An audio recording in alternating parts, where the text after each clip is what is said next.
Hello my YouTube family, welcome back to a new informative video. तो देखो, आप लोग ने टाइटल पे देख ही लिया होगा। आज का टॉपिक होने वाला है how to settle in Germany as non EU nationals. सबसे पहले यार, सेटल होने का मतलब क्या होता है, पहले उसको थोड़ा क्लियर कर लेते हैं। मेरे मुताबिक सेटल होने का मतलब है आपको यहाँ पे जॉब मिल जाए, आपको यहाँ का पीआर मिल जाए, या फिर कुछ केसेस में या फिर जिसको करना हो वो यहाँ पे एक सिटीजनशिप भी ले ले। तो आज हम लोग मेनली इन्हीं टॉपिक्स पे कवर करने वाले हैं कि जर्मनी आने के कौन कौन से रूट्स हैं, कौन कौन से तरीके हैं, और ये आपकी क्वालिफिकेशंस के मुताबिक होगा कि भाई मैं हाई स्कूल स्टूडेंट हूँ, मैं एक बैचलर्स का स्टूडेंट हूँ, मैं मास्टर्स की है, पीएचडी की है, या मैं एक वर्किंग प्रोफेशनल्स हूँ। उस मुताबिक हम लोग आपको थोड़ी उनकी की रिक्वायरमेंट समझाएंगे। फिर हम लोग आपके समझाएंगे ये चीज़ कि अगर आपने ये स्टेप फॉलो किया तो ये आपको कहाँ लीड करेगा और आपको कहाँ जाना चाहिए। बाकी देखो, हम लोग हमेशा बोलते हैं वीडियो को एंड तक देखना, पर आज उसकी एक स्पेसिफिक रीज़न ये भी है ताकि आप लोग को समझ पाओ कि यार यहाँ का जर्मन मार्केट करेंटली है कैसा, आप लोग के लिए क्या क्या चीज़ें बेटर रहेंगी, आप लोग अपनी प्रोफाइल और अपना पूरा का पूरा रास्ता समझ पाओ कि अपने को कौन सा रूट एक्चुअली फॉलो करना सही बैठेगा। फिर आप ये भी डिसाइड कर पाओ कि क्या आपके लिए वर्थ इट है भी जर्मनी आना या ना आना, जो कि डिटेल वीडियो का सबसे पहला पार्ट होने वाला है और जो कि सबसे इंपॉर्टेंट भी। अपनी प्रोफाइल सेलेक्ट करो कि तुम्हारी एट द मोमेंट तुम करंटली किस स्टेज पे हो और तुम्हें कहाँ पे रीच करना है। सबसे पहली प्रोफाइल, जो कि सबसे कॉमन भी होती है, कि तुमने वहाँ पे 12th ग्रेजुएट किया है, बैचलर्स कंप्लीट करिए, मास्टर्स करिए, पीएचडी करिए, और इसके बाद तुम डायरेक्टली एक वर्क वीज़ा के लिए अप्लाई करना चाहते हो। इसकी सबसे पता है बेस्ट पार्ट क्या है, अगर तुम्हें इन चीज़ें करते करते तुम्हें यहाँ पे सीधे ब्लू कार्ड वगैरह मिल जाता है, तो उसके बाद तुम डायरेक्टली पीआर के लिए बहुत ही जल्दी क्वालिफाई हो जाते हो, विद इन 27 मंथ्स और 21 मंथ्स डिपेंडिंग तुम्हारी लैंग्वेज प्रोफिशिएंसी के लिए। अभी देखो, हम लोग यहाँ से सिर्फ प्रोफाइल पे बात करने वाले हैं और इसके बाद हम लोग वीज़ा वाले स्टेप्स पे पहुँचेंगे कि हर एक वीज़ा का मतलब क्या होने वाला है। सेकंड प्रोफाइल, जो कि हम लोग के लिए काफ़ी कॉमन है और जिस तरीके से जर्मनी में बहुत सारे इंडियंस आए भी हैं इससे पहले, कि आप यहाँ मास्टर्स करने आ रहे हो, तो इस केस में या तो आपने 12th खत्म करी है, या आपने बैचलर्स खत्म करी है, या मास्टर्स अगर आप यहाँ पे पीएचडी के लिए आना चाहो। और इसके बाद पता है फ़ायदा क्या हो जाता है इस वाली प्रोफाइल का, तुम्हें जॉब सीकिंग वीज़ा मिल जाता है 1.5 साल का बिना टेंशन के। उसमें तुम आराम से पार्ट टाइम भी कर सकते हो, फुल टाइम भी कर सकते हो, साथ में जॉब भी ढूंढ सकते हो। सबसे पहले दो प्रोफाइल की बात करी थी, वो सबसे कॉमन भी है। फिर अपन बात करते हैं जो कि आजकल थोड़ा ज़्यादा बढ़ भी चुका है, और देखो ये भी काफ़ी मेन स्ट्रीम बन जाएगा मेरे को लग रहा है ओवर द टाइम। थर्ड, इस वाली प्रोफाइल में क्या होता है, अगर आपने इंडिया में आईटीआई कर रखा है या फिर वोकेशनल ट्रेनिंग कर रखी है जो कि जर्मनी में रिकग्नाइज्ड है, इसका फ़ायदा ये हो जाता है कि आपको यहाँ आके हाउस बिल्डिंग नहीं करना है। इसमें आपको लैंग्वेज रिक्वायरमेंट्स होती है, क्योंकि यहाँ पे आपको जो सारी जॉब्स होगी सारी की सारी को प्लम्बिंग की जॉब्स है, इलेक्ट्रीशियन की जॉब्स है, शेफ़ की जॉब्स हो, या फिर होटल मैनेजमेंट किसी में भी हो, तो आपको अगर ये वाली करनी है तो इन केसेस में भी आप डायरेक्टली वर्क वीज़ा या अपॉर्चुनिटी कार्ड के लिए अप्लाई कर सकते हैं। फोर्थ, जो कि यार पहले से काम कर रहे हो, क्यों आके पढ़ाई करनी है। पहली बात, अगर कोई मेरे को आज आके बोलते ना कि यार जा मास्टर्स कर, भाई मेरे अंदर हिम्मत नहीं है। उस टाइम जोश था, बैचलर्स के बाद कर लिया, अब तो बिल्कुल नहीं। इन केसेस में आप भी ऐसा कर सकते हैं कि आप डायरेक्टली जाकर सीधे सीधे वर्क वीज़ा या फिर अपॉर्चुनिटी कार्ड के लिए अप्लाई कर सकते हैं यहाँ पे जॉब्स के लिए। वरना ये जो दो टाइप्स की हमने बताई है ना, कि इसमें आपको जॉब्स के बारे में हमने इस बारे में दो पार्ट्स पहले से बना रखे हैं, दोनों के लिंक आपको डिस्क्रिप्शन में मिल जाएंगे। आप पहले आराम से इस वीडियो को पूरा देखिए, फिर आप उन दोनों वीडियो को ज़रूर चेकआउट करना। उसमें हमने आपको बता रखा है कि जॉब मार्केट कैसा है, जर्मनी में जॉब्स अप्लाई कैसे करते हैं और ढूंढते कैसे। तो चलो, यहाँ तक हो गई अपनी मेजर 4 प्रोफाइल्स। अब बात करते हैं बाकी की 2 प्रोफाइल्स के बारे में। सबसे पहले 5th प्रोफाइल है जो फोकस करती है फ्रीलांसर्स या फिर उनके लिए जो कि यहाँ पे आके बिजनेस अपना सेटअप करना चाहते हैं। ये वाला थोड़ा सा स्पेशल केस होता है, उसकी रिक्वायरमेंट्स थोड़ी सी ज़्यादा हो जाती हैं। लास्टली आती है 6th प्रोफाइल, जो कि आपको होता है या तो आप एक इंटरनल कंपनी ट्रांसफर के लिए आते हैं टेम्परेरी पे, या फिर आप आते हैं यहाँ पे एज अ रिसर्चर वीज़ा पे। आई होप ये थी सारी की सारी मेजर 6 प्रोफाइल्स, और आपकी यहाँ पे कोई ना कोई एक प्रोफाइल से मैच हो गया हो। इन केस हो सकता है अगर आपका कोई भी इनसे प्रोफाइल मैच नहीं करा था, कमेंट सेक्शन में प्लीज़ बताना, ताकि हम लोग आपकी हेल्प कर सके आपकी प्रोफाइल मैच करवाने के लिए और आपको थोड़े वीज़ा के स्टेप्स बताने के लिए। इसके बाद अपन बात करेंगे सारे के सारे वीज़ा टाइप्स के बारे में, और अब आप अपने आप देखते रहना अपने प्रोफाइल के मुताबिक हर एक वीज़ा के स्टेप्स या फिर जो भी आपको मैच करता हो उस मुताबिक सारी इन्फॉर्मेशन कलेक्ट करते रहना। तो गाइस, अब अपन बात करेंगे सीधे सीधे यहाँ पे वीज़ा के टाइप्स के बारे में। सारी प्रोफाइल्स हो गई, आपने सब कुछ नोट डाउन कर लिया है। वीज़ा के टाइप में सबसे पहले और जो सबसे फेमस आता है ना, वो होता है ईयू ब्लू कार्ड वीज़ा। ये उनके लिए तो बहुत ही बेटर पड़ता है जिनके पास एक पहले से रिकग्नाइज यूनिवर्सिटी की डिग्री हो, एक हाई पेइंग जॉब ऑफर हो। अब मैं जहाँ तक जॉब ऑफर की बात करूँ, थोड़ी की रिक्वायरमेंट्स की बात करूँ, तो देखो, सबसे पहले आपके पास एक ऐसी डिग्री होनी चाहिए जो कि जर्मनी में रिकग्नाइज हो। इसका प्लीज़ प्री चेक कर लेना। ऐसा कईयों के साथ होता है कि उनकी जहाँ बैचलर्स की डिग्री हो या मास्टर्स की डिग्री हो, उनका शायद H+ ना हो या H- हो। प्लीज़ ये चीज़ चेक कर लेना। अगर वो रिकग्नाइज नहीं है तो आप पहले ही स्टेप पे यहाँ पे बाहर हो जाओगे। इससे अच्छा फिर आपको कोई दूसरा प्रोसेस देखना पड़ेगा। फिर अगर आपको जो जॉब ऑफर्स मिलते हैं, अगर आपको कोई रैंडम या फिर let's say management business in सब में मिलते हैं, तो उसकी सैलरी 48,700 यूरोस या 600 यूरोस के ऊपर होनी चाहिए। ये उसकी थ्रेशोल्ड लिमिट है। अगर आप बात करें कि आप आईटी या इंजीनियरिंग के लिए हैं, तो उसके लिए I think 43,700 Euros current limit है। ये काफ़ी कम हो चुकी है पहले से। देखो, जो आपका लास्ट या फिर जो एक लास्ट मेन की रिक्वायरमेंट है, वो होता है आपका वर्क कॉन्ट्रैक्ट वाला, कि बेसिकली जो आपका वर्क कॉन्ट्रैक्ट है वो 6 मंथ्स के ऊपर ही हो। भाई देखो, जब भी वर्क कॉन्ट्रैक्ट लेने की ट्राई करो, ऐसा ही ट्राई करना जो कि उन बेफ्रिस्टेड हो। यहाँ पे भी 2 टाइप के होते हैं, बेफ्रिस्टेड, उन बेफ्रिस्टेड, यानी कि एक लिमिटेड टाइम के लिए या फिर एक अनलिमिटेड कॉन्ट्रैक्ट। यहाँ पे उस चीज़ का थोड़ा सा ध्यान रखना। लास्टली, यहाँ तक सारे हो गए आपके की रिक्वायरमेंट्स। लेकिन ब्लू कार्ड के फ़ायदे क्या होते हैं कि यार हर कोई इसके पीछे तक क्यों भाग रहा होता है। सबसे पहले ईयू ब्लू कार्ड का मतलब ये होता है आप किसी और कंट्री में भी जाके अप टू 90 डेज़ काम कर सकते हो। अगर आप किसी ऐसी जॉब में हो जहाँ की लेट्स से आप किसी कंसल्टेंट में हो या फिर आप किसी कंसल्टिंग फर्म में हो, तो आपको ये चीज़ बहुत फ़ायदा कर देती है। आपको प्रोजेक्ट्स में भी इस चीज़ में थोड़ा प्लस मिलता है, वरना फिर वही है, अलग अलग जाके वीज़ा लो, थोड़े वापस से एप्लीकेशंस करो, और प्लस आपको रीलोकेशन जर्मनी आके नहीं पसंद आ रहा, तो आप बाकी जगह भी अप्लाई करके वहाँ भी इसको स्विच कर सकते हो। तो ये एक बहुत ही मेजर फ़ायदा होता है ब्लू कार्ड का होने का, ईयू ब्लू कार्ड होने का। सेकंड जो होता है फैमिली रीयूनिफिकेशन प्रोसेस, जो भी आपकी स्पाउस वीज़ा अप्लाई करती है उसको बहुत इजी पड़ जाता है। उनको कोई भी लैंग्वेज रिक्वायरमेंट्स नहीं होते हैं जब वो जर्मनी आना चाहें तो। और प्लस सारा का सारा प्रोसेस कॉन्सुलेट ना जाकर सीधे सीधे वीएफएस के थ्रू हो जाता है। लास्टली, ब्लू कार्ड होने का जो सबसे मेन फ़ायदा हो गया, पहले तो जैसे जैसे आपके हाथ में ब्लू कार्ड आ जाता है, तो अगर आपके पास कोई लैंग्वेज स्किल्स नहीं हो या फिर सिर्फ A1 हो, तो आपको 27 मंथ्स में आप पीआर के लिए एलिजिबल हो जाओगे। अगर आपके पास B1 हो तो वो 21 मंथ्स पे हो जाता है। तो मेरे मुताबिक तो थोड़ी तो लैंग्वेज कर लेना, जैसे यहाँ पे भाई रहना काफ़ी मुश्किल हो जाता है बिना लैंग्वेज के। बाकी देखो, अगर आप अपने सारे प्री चेक कर लो, आप देख लो कि आपकी यूनिवर्सिटी डिग्री क्वालिफाई करते हैं, आपका वर्क कॉन्ट्रैक्ट इनफ थ्रेशोल्ड पे है कि या फिर उसकी सैलरी इनफ है, तो सीधे सीधे आप एक नेशनल वीज़ा के लिए अप्लाई कर सकते हो। ब्लू कार्ड के बाद जो कि नया काफ़ी बढ़ चुका है वो है स्किल्ड माइग्रेशन के लिए। तो अगर आप एक स्किल्ड वर्कर हो, यहाँ पे आप आना चाहते हो एज अ प्रोफेशनल, आपके पास बेसिक क्वालिफिकेशंस हो जैसे कि वोकेशनल ट्रेनिंग वगैरह, तो आप भी आ सकते हैं।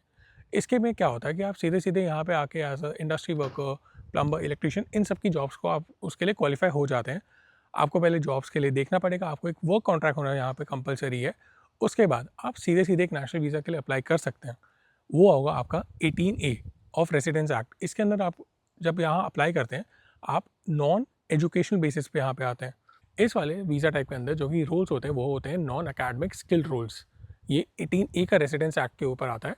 एंड बस इसका एक पॉइंट जो आपका मेन हो जाता है वो ये है कि अगर आपको इस प्रोसेस के बाद जब पीआर चाहिए होता है, उसके लिए आपको 5 साल वेट करना पड़ता है, कुछ केसेस में थोड़ा भी ज़्यादा, तो 5 से 6 साल आपको लग जाएंगे एक पीआर मिलने के लिए। लेकिन फ़ायदा ये है कि आपको कोई भी एकेडमिक क्वालिफिकेशन ही चाहिए, आपको सिर्फ अपनी प्रोफेशनल या क्वालिफिकेशन चाहिए, इसके अलावा कुछ भी नहीं। अब बात करते हैं थर्ड वाले के बारे में। ये करंटली इंडिया में सबसे ज़्यादा इसका बोलबाला हो रखा है और सबसे ज़्यादा लोग इसको यूज़ कर रहे हैं यहाँ पे आने के लिए। वो है आपका अपॉर्चुनिटी कार्ड या फिर चांस कार्ड। सिंपल टर्म से बताऊँ तो यहाँ पे 1 साल का रेसिडेंस दे देगा, जो कि आपको लीगली अलाउ करेगा यहाँ पे जॉब ढूंढने के लिए। अब वो जॉब आप ऑब्वियसली आप अपनी क्वालिफिकेशंस के मुताबिक ही ढूंढेंगे, लेकिन ये मिलता कैसे है? ये आपको पॉइंट बेस्ड सिस्टम पे मिलता है।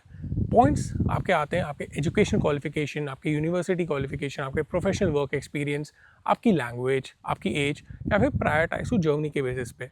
ये बहुत ही रिसेंटली निकला था 2024 में, क्योंकि जर्मनी को स्किल्ड लेबर चाहिए था इस वजह से। लेकिन पता है इसी सबसे मेरे को बेस्ट पार्ट क्या लगती है कि यार तुम जब यहाँ आते हो ना, तुम 20 आवर्स पर वीक यहाँ पे जॉब कर सकते हो। ठीक है, जॉब मिलना ऑब्वियसली इस बात पे डिपेंड करेगा कि आप लैंग्वेज बोल सकते कि नहीं बोल सकते, एट्सेट्रा। लेकिन up to 80 hours per month इसमें काफ़ी आराम से आपके सारे खर्चे निकल जाते हैं, क्योंकि आई थिंक करंटली 13 यूरोज़ या फिर 12 यूरोज़ के आसपास मिनिमम वेज चल रहा है, जो कि आपको ईजिली 980,000 यूरोज़ पर मंथ आपके सारे एक्सपेंसेस निकल जाएंगे।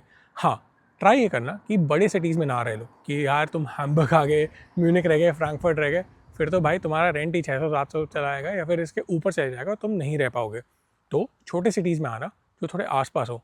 टेंशन मत लेना कि देखो आज के पॉइंट पे ऑलमोस्ट 70 to 80% सारे के सारे इंटरव्यूज़ वर्चुअली होते हैं। इन केस अगर कोई कंपनी ऐसी है भी कि नहीं यार हमें आपको इन पर्सन मिलना है और हमें आपको इन पर्सन ही सब कुछ देख के आपको जज करना है, तो इस केसेस में भी टेंशन मत लेना। जर्मनी में काफ़ी सिंपल रूल है, अबाइट्स केसेस यहाँ के, जो कि अब बेसिकली वर्क लॉज बोलते हैं। अगर आप किसी को बुला रहे हो तो कंपनी लाइबल है, आपका पोटेंशियल एम्प्लॉयर लाइबल है सारे के सारे खर्चे उठाने के लिए, आपके आने जाने के कॉस्ट एट्सेट्रा। ये मैं उन लोगों को रिकमेंड करूँगा कि जो पहले से काम कर रहे हैं और शायद उनके पास इनको एक चांस देना हो और यहाँ आने के लिए ट्राई करना हो, या फिर उनके लिए जिन्होंने जैसे अपनी बैचलर्स या मास्टर्स करी है और इंडिया में उनको इतना अच्छा वर्क कॉन्ट्रैक्ट नहीं मिल रहा हो और उनको पता हो कि यार उनके क्वालिफिकेशंस काफ़ी है यहाँ पे एक जॉब मिलने के लिए। अगला वाला पॉइंट है वो आपका जॉब सीकर वीज़ा। तो ये चीज़ ना 2024 से पहले तो काफ़ी कॉमन थी, लेकिन 2024 में जब से अपॉर्चुनिटी कार्ड रिलीज़ हुआ है हर किसी को वहाँ पे रीडायरेक्ट किया जा रहा है। जॉब सीकर वीज़ा आपको 6 महीने का मिलता, आप यहाँ पे पार्ट टाइम वगैरह नहीं कर सकते थे। तो ये आज के पॉइंट सिर्फ उनके लिए जो भी यहाँ पे आ चुके हैं, बैचलर्स या मास्टर्स या फिर हाउस बिल्डिंग कर चुके हैं और फिर उनको 1.5 साल का मिल जाता था। अब उनके लिए ये चीज़ अभी भी वैलिड है, वो उसमें पार्ट टाइम सब कर सकते हैं, लेकिन बाहर वालों को अभी वाला ऑप्शन इतना वायबल नहीं रहा है क्योंकि अपॉर्चुनिटी कार्ड के रिलीज होने की वजह से। तो गाइस जो पांचवा वीज़ा टाइप है जिसके बारे में हमें बात करना है वो है स्टूडेंट वीज़ा। ये उन लोगों के लिए जो ऑब्वियसली यहाँ पे अपना बैचलर्स करना चाहते हैं, मास्टर्स करना चाहते हैं, और ये सबसे ज़्यादा कॉमन तरीका है। सिंपल प्रोसेस है यार, आओ पढ़ाई करो, जॉब ढूंढो, जॉब नहीं मिल रही तो जॉब सीकिंग वीज़ा भी मिल जाएगा बीच में, और उसके बाद अपना वर्क परमिट लो, ब्लू कार्ड लो, भले कुछ भी मिले तुम्हें। यहाँ तुम्हारे लिए बहुत फ़ायदेमंद की चीज़ होती है कि अगर तुम्हें ब्लू कार्ड भी मिल रहा है या तुम्हें एक नॉर्मल वर्क परमिट भी मिल रहा है रेगुलर वाला, तब भी तुम 2 साल बाद पीआर के लिए एलिजिबल हो अगर तुमने B1 किया है तो। बाहर से आने वालों के लिए ये नहीं, उनको सिर्फ ब्लू कार्ड में फ़ायदा होता है, उनको रेगुलर वर्क परमिट के लिए फिर भी 5 साल वेट करना पड़ता है पीआर के लिए। तो यहाँ पे स्टडी करने का ये ज़रूर फ़ायदा हो जाता है, डजेंट मैटर जो भी मिले 2 साल में पीआर पक्का मिल जाएगा। मुझे क्यों सबसे ज़्यादा रिलायबल और रोबस्ट तरीका लगता है यार, मैंने खुद ने किया है मेरे को ये सबसे ईजी तरीका लगा था यहाँ पे सेटल होने के लिए, यहाँ पे तुम्हें इंटीग्रेट होने के लिए। अब देखो, पर्सनल एक्सपीरियंस के बारे में कुछ बात की जाए तो यहाँ पे आके पढ़ते हो, तुम्हें हर एक चीज़ मैनेज करते हो, तुम्हें पता चलता है यहाँ पे पार्ट टाइम कैसे साथ में करना है, तुम्हें साथ में पढ़ाई कैसे करनी है, तुम्हें साथ में अपने प्रोजेक्ट्स कैसे करने हैं, तुम्हें साथ में एप्लीकेशंस करने के कैसे करने हैं। तुम्हें हर कोई आजकल बोलता है यार जॉब वीज़ा, जॉब के लिए ढूंढनी, जॉब इतनी मुश्किल हो रही है, इतने एप्लीकेशन करने पड़ रहे हैं। भाई कभी भी आसान नहीं थी। मानता हूँ कि अभी मार्केट डाउन है तो इस वजह से ज़्यादा मुश्किल है, बट इसका मतलब ये नहीं था कि पहले आसान थी। मुझे खुद को ध्यान है, इंटर्नशिप के लिए शायद 80 जगह अप्लाई करना पड़ा था, तब जाके 2 से आया था, और वो कोविड के जस्ट वाला बात वाला टाइम था। सिमिलरली जब मैंने जॉब एप्लीकेशन करे तो आई थिंक मेरे को ध्यान है मैंने 100 या 120 करे, तब जाके मुझे 15 ऑफर मिले थे। ये वाला कॉन्सेप्ट है ही नहीं कि भाई ऑन कैंपस प्लेसमेंट है। वो सब चीज़ें इंडिया में ही होती है कि कंपनियाँ आती हैं, आप वहाँ जाते हो और पूरे दिन के इंटरव्यू चलते हैं। यहाँ पे आपको सब चीज़ खुद से अप्लाई करनी है। आप यहाँ पे आके जब आप पढ़ते हो, आप समझते हो कि यार जर्मनी कितना आपको इंडिपेंडेंटली आपको सब चीज़ें करनी पड़ती है, और क्या क्या प्रिविलेजेस थे हमारे पास इंडिया में जो हम लोग बहुत ही ग्रांटेड के लिए लेते थे। तो जब करते हो ना पूरा स्टडी वडी करने का, फिर जब तुम्हें फाइनली एक जॉब मिलती है तो तुम्हें एक सेंस ऑफ बिलोंगिंग लगे, तुम्हें लगता है कि तुम यहाँ पे इंटीग्रेट हो पा रहे हो और तुम्हें यहाँ पे एक्चुअल थोड़ा अच्छा लगता है। सिर्फ इसी वजह से मेरे को सबसे ईजी और सबसे रोबस्ट तरीका स्टूडेंट वीज़ा लगता है। अब बात करते हैं 6 टाइप वीज़ा के लिए। ये होता है हाउस बिल्डिंग के लिए, या फिर जो फिर वोकेशनल ट्रेनिंग के लिए, या फिर यहाँ पे आप अप्रेंटिसशिप ढूंढने के लिए आ रहे हो।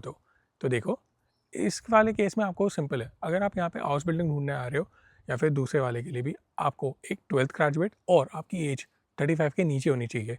ये 2 मेजर रिक्वायरमेंट्स हैं। इसके अलावा आपकी जो लैंग्वेज प्रोफिशिएंसी होती है वो या तो B1 या B2 लेवल पे होनी चाहिए। अगर आप इन सबको क्वालिफाई करते हो तो आप इनके लिए आराम से आ सकते हो।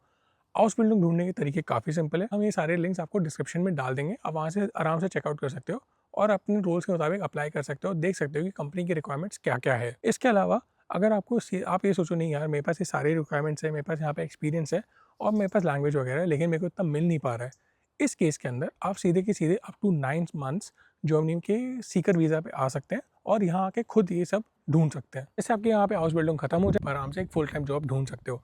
हाउस बिल्डिंग का एक फ़ायदा ये भी हो जाता है, जिस भी कंपनी पे आप कर रहे होते हैं ना, वहाँ पे कई बार ओपन पोजीशंस होती हैं और आप वहीं के वहीं उसी कंपनी में जॉब आपको डायरेक्टली मिल जाती है। अब अपन बात करते हैं 7वें वीज़ा टाइप के लिए। ये होता है आपका फ्रीलांस वीज़ा या फिर सेल्फ एम्प्लॉयड वीज़ा।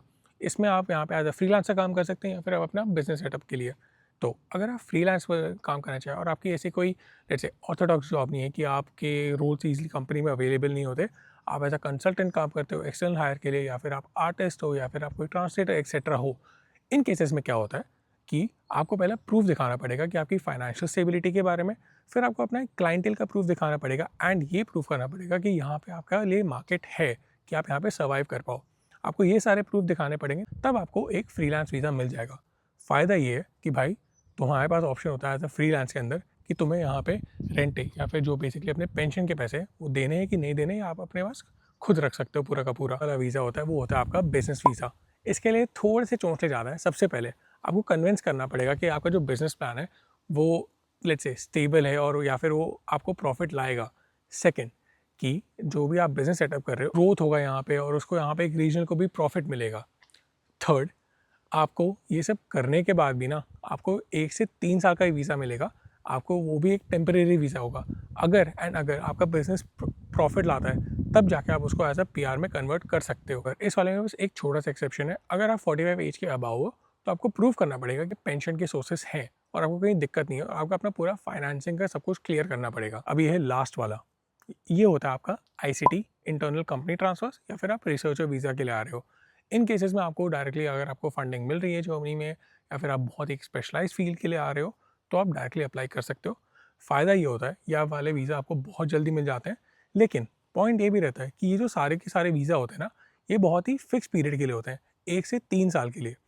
तो डिपेंड ये करता है कि आप किसी ऐसी एक जर्मन कंपनी में आ रहे हो जैसे एक नॉन ईयू ब्रांच है, आप वहाँ से यहाँ पे ट्रांसफ़र लेके आ रहे हो, या फिर आपका बहुत ही एक स्पेसिफिक प्रोजेक्ट है जो 1 या 2 साल के लिए चलेगा, तो आप यहाँ पे एज अ रिसर्चर आ रहे हो। अगर आप ये वाला प्रोसेस यूज़ करोगे तो इसमें बस आपको टाइम कम लगेगा और आपको बहुत जल्दी अपना वीज़ा हाथ में मिल जाएगा। यहाँ तक होगी आपकी सारी की सारी वीज़ा टाइप्स, और आई होप आप अपने प्रोफाइल के मुताबिक अपने वीज़ा वाले सारे टाइप मैच करके देख लिए होंगे कि आपको कैसी रिक्वायरमेंट्स है और आपको किस तरह के फ़ायदे मिल रहे हैं उस अकॉर्डिंगली। एंड अगर आप यहाँ तक आए हो तो I think you guys are very serious about it. अगर तुम ये जानना चाहते हो कि यार पीआर का क्या, क्योंकि इस बारे में पूरे वीडियो में हमने पीआर की कहीं बात नहीं करी, उसका बहुत ही स्पेसिफिक रीज़न है। मैंने पीआर के ऊपर एक पूरी की पूरी डिटेल वीडियो बनाई थी अराउंड 9 मिनट्स के आसपास, आपको डिस्क्रिप्शन में उसका लिंक मिल जाएगा, चेकआउट ज़रूर करना। आपको सारे तरीके बता दिए जाएंगे कि आपको अगर पीआर मिलना होगा इन सभी वीज़ा टाइप्स के बाद तो आपको किस तरीके मिलेगा, उसमें कितना टाइम लगेगा। तो अपन बात करते हैं चेकलिस्ट के लिए। चेकलिस्ट आपको सिंपल है, अगले 90 दिनों में क्या क्या करना है ये पूरी की पूरी चेकलिस्ट आपको सब बता देगी। सबसे पहले तुम अपना रूट डिसाइड करोगे, तुम्हें करना क्या है। तुम्हें सीधे ब्लू कार्ड के लिए आना है, अपॉर्चुनिटी के आर्ट कार्ड के लिए आना है, स्टूडेंट वीज़ा, हाउस बिल्डिंग, जो भी है पहले वो डिसाइड करो। जैसे ही तुम्हारा ये डिसाइड हो जाता है, तुम्हारा सेकंड स्टेप होगा कि यार उस मुताबिक जो जो रिक्वायरमेंट्स है, तुम्हें अपने कौन कौन से डॉक्यूमेंट्स वेरीफाई कराने हैं, रिकग्नाइज कराने हैं, तुम्हारी डिग्री के बारे में सब कुछ पता करो। अपने सारे के सारे प्रूफ तैयार करो भाई, तुम्हारे पासपोर्ट हो गए, तुम्हारी लैंग्वेज सर्टिफिकेट्स हो गए, तुम्हारे ट्रांसलेशन हो गए। भाई ट्रांसलेशन का देख लेना, इंडिया में जो सबसे वेल सर्टिफाइड है वो गोयथे है। आई नो पैसे ज़्यादा लगेंगे पर कराना ज़रूरी है। इन चीज़ों में तुम कुछ मूल भाव नहीं कर सकते हो। इसके अलावा तुम्हारे जो सीवीज़ होते हैं, रेफरेंस लेटर, ऑफर लेटर अगर तुम्हारे हो तो इन सब की भी तैयारी करके रख लेना। एंड थोड़ा चेक कर लेना कि वीज़ा टाइप के मुताबिक थोड़ा थोड़ा सब में चेंजेस होता रहता है। इसके बाद करना भाई लैंग्वेज की तैयारी। मैं मानता हूँ इसमें सच में सबसे ज़्यादा टाइम लग सकता है, लेकिन जितना यहाँ टाइम इन्वेस्ट कर लोगे उतना ईजी तुम्हें आगे पड़ेगा। B2 के बिना मत आ जाना, कोई पार्ट टाइम भी नहीं मिलेगी। अब तुम्हें लगेगा यार जॉब मिलेगी कहाँ से, हमें कहाँ से अप्लाई करना है, कैसे करना है और कितना मुश्किल होता है और कैसे कैसे स्टेप्स होते हैं। उसके लिए हमने डेडिकेटेड वीडियोस बना रखे हैं, 2 पार्ट में है वो पूरे के पूरे वीडियोस। पार्ट 1 एंड पार्ट 2 जाके देखना, आपको सारे लिंक डिस्क्रिप्शन में मिल जाएंगे। हम लोग ट्राई करेंगे कि डिस्क्रिप्शन इस बार बहुत ज़्यादा डिटेल्ड हो, आपको सारे जो हमने अभी तक सारी इन्फॉर्मेशन देखी उनके भी सारे सोर्सेज के आपको लिंक्स वहाँ पे मिलेंगे। ये ऑलमोस्ट वीडियो को एंड करने का, यहाँ पे अपन बात करेंगे कि जो मेरे पर्सनल ओपिनियंस है या फिर जो मेरे एक्सपीरियंस है उसके बारे में। तो देखो, अगर तुम बात करो कि मार्केट के बारे में, कोई भी सीक्रेट नहीं है, करंटली जर्मनी का मार्केट पहले जैसा तो बिल्कुल स्ट्रांग नहीं रहा है। आई थिंक इसको रिकवर करने के लिए 2026 का मिड या 2026 का एंड लगेगा ही लगेगा। करंटली उतने जॉब अपॉर्चुनिटीज़ नहीं निकल रहे हैं और ये चीज़ यहाँ सबको पता है और कंपनीज उस मुताबिक पिवट भी कर रही हैं ऑटोमोटिव डिक्लाइन पे, लेकिन at the same time defence बढ़े जा रहा है। इसके अलावा देखो, जब मैं 2019 में यहाँ पार्ट टाइम करता था तो मुझे पता था B1 में फिर भी मिल जाती थी। एट द मोमेंट B2 के बिना तुम्हें कोई भी पार्ट टाइम नहीं मिल सकती यहाँ पे। अगर आप लोग सोचो कि यार जर्मनी आना कितना अच्छा है, कितना प्यारा है लेकिन ये मान के चलना तुम्हें उतना ही रेडी रहना पड़ेगा चेंजेस को अडाप्ट होने में। बहुत ही फ्लेक्सिबल रहना पड़ता है और तुम्हें यहाँ पे काफ़ी इंडिपेंडेंट भी रहना पड़ता है। ऐसे में हुआ है H1B वीज़ा के रिलेटेड कि यार H1B वालों को at this point onwards 100,000 company को पे करने पड़ेंगे। तो इसका सिंपल मतलब ये होता है कि जितने स्टूडेंट्स मास्टर्स करने के लिए यूएस जा रहे थे अब वो जगह चेंज करेंगे। एट द मोमेंट आप जानते हो कनाडा काफ़ी ज़्यादा बढ़ चुका है, वहाँ पे तो आपको पार्ट टाइम भी नहीं मिल रही है। तो अब जो नया जो लोगों के लिए बनेगा वो होगा फ्रांस, जर्मनी, हाँ कुछ केसेस में जापान भी काफ़ी अच्छा ऑप्शन है। तो अगर आप यहाँ पे आ रहे हो तो मान के चलना जो कंपटीशन था अब वो बढ़ने ही वाला है। ये वीडियो यहाँ पे ख़त्म होती है। अगली वीडियो के लिए देखो, अगर आप लोग को मेरा एक्सपीरियंस जानना है जो कि इसका पार्ट 2 भी रहने वाला है कि मैंने यहाँ पे कैसे किया था पूरा का पूरा स्टेप A से लेके Z तक बोल लो, जो कि आज की डेट है। क्योंकि पता है मेरे को अभी रियलाइज़ हुआ कि 1 हफ्ते पहले मुझे जर्मनी में यहाँ रहते रहते 7 साल हो गए। तो मेरी यहाँ की पूरी जर्नी कि मैं यहाँ पे कैसे आया था एज अ स्टूडेंट, फिर मैंने यहाँ पे इंटर्नशिप कैसे करी, मैंने यहाँ पे लैंग्वेज कैसे करे, फाइनली फिर मेरे को यहाँ पे जॉब कैसे मिली, ये सब मैं पार्ट 2 पे कवर करूँगा। पहले देखते हैं कि आप लोग को ये वीडियो कितनी अच्छी लगी और ये आपके लिए कितनी फ़ायदेमंद रही। बाकी तब तक अगली वीडियो में आप लोग से मिलते हैं। अपना ध्यान रखिएगा। Bye and take care.